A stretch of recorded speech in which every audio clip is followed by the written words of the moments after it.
Hey, what's going on YouTube? It's your boy Falcon coming at you with the Falcon and Winter Soldier review. Spoiler alerts, y'all. Spoiler alerts. But this was a complete 180 from what they did with the first episode of WandaVision. Because when you get into it, yeah, you get some dialogue with what's going on with Sam Wilson as a person with Cap's shield.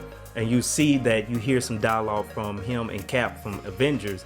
You know, he just felt like the shield belonged to someone else, that whole dialogue. But in Avengers, I was thinking, you know, they had that connection. He understood, you know, he was proud of it. So I was thinking he would already have the shield. I didn't think he would actually give the shield to, like, I guess their version of the Smithsonian or whatnot, because they had this big mural, or not mural, but they had this big museum for Captain America. Like, you start seeing certain things from the first Avenger, Captain America first Avenger movie, like his pictures and all these little Easter eggs they had in the background in the museum. So I didn't expect that. I was expecting him off the rip already have the shield, but I kind of already figured that he wouldn't be with Bucky. You know, I already kind of figured they would be on their own paths, and sometime within this series they'll just connect. But man, when I said the action just off rip, that first scene, I didn't expect that. That was the business. But the thing that really hit me the most was Bucky having PTSD.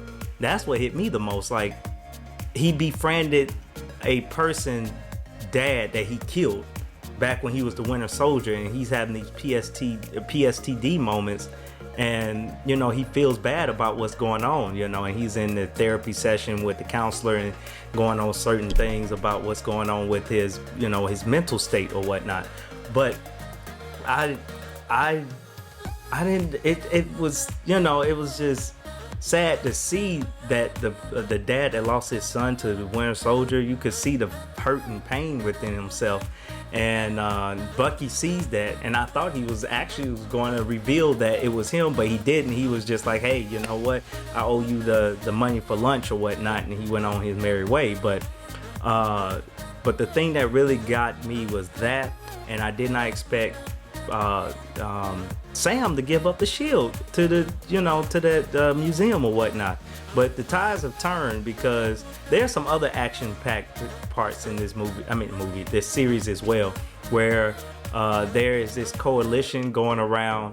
I can't remember the name off the top of my head, but there's this, I think it's just plot, to be honest with you. I don't know. I have to go and do some research on that. But there's this this person that is with Sam Wilson at the beginning. He's asking questions about, you know, Captain America and things of that nature. They say he's on the moon, blah blah blah.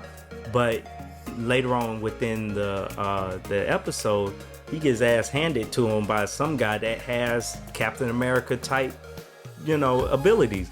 Like, he literally was kicking folks into the wall.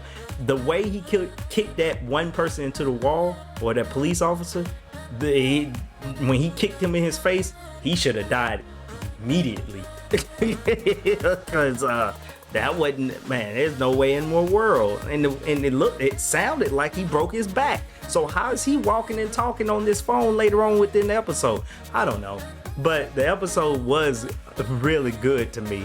The only thing I didn't, and maybe it's just me, but the blip, they really, well, no, I don't have a problem with the blip part. I'll get to that in a minute. But when you see how people are being affected when the blip happens and everyone comes back, you can't believe this is like literally a day after the snap happens or the blip happens, and all this action and the world's back into chaos and things of that nature. It makes you wonder if Thanos was really in the wrong. Was he?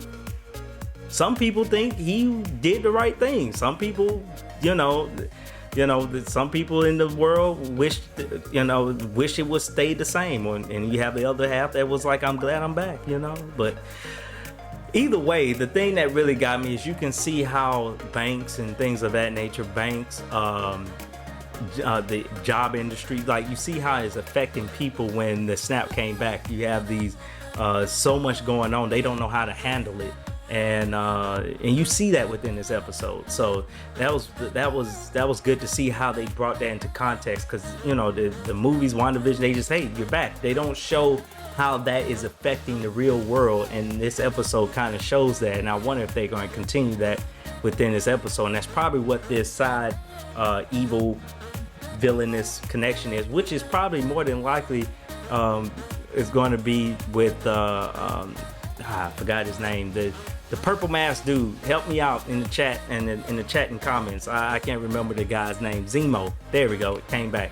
Yeah, he is probably the person over this whole evil empire that's going around, with these masks on. It's more than likely probably Zemo. But the other thing that really that hit me was like, he just don't look right, is the new Captain America, which is supposed to be, the face of America right now. I know it's a comic book based off of him as well. I can't think of his name really. It's not Captain.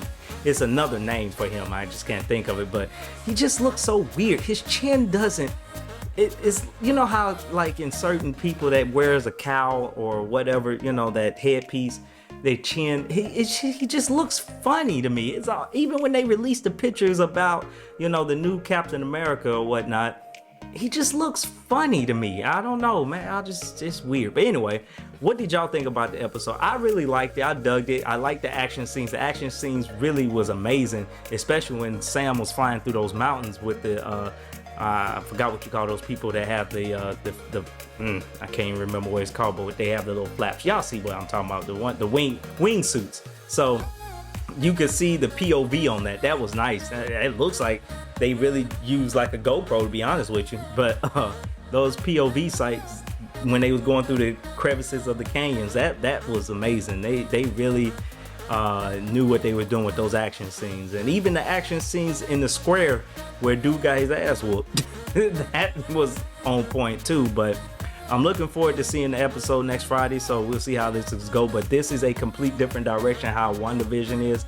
I understand what they was doing with WandaVision. I didn't have no problem with WandaVision. I really dug it because I grew up on those old type of series like Bewitched and I Love Lucy and those type of things. So I understand that a lot of people didn't like it, but this is a completely different type of way, period.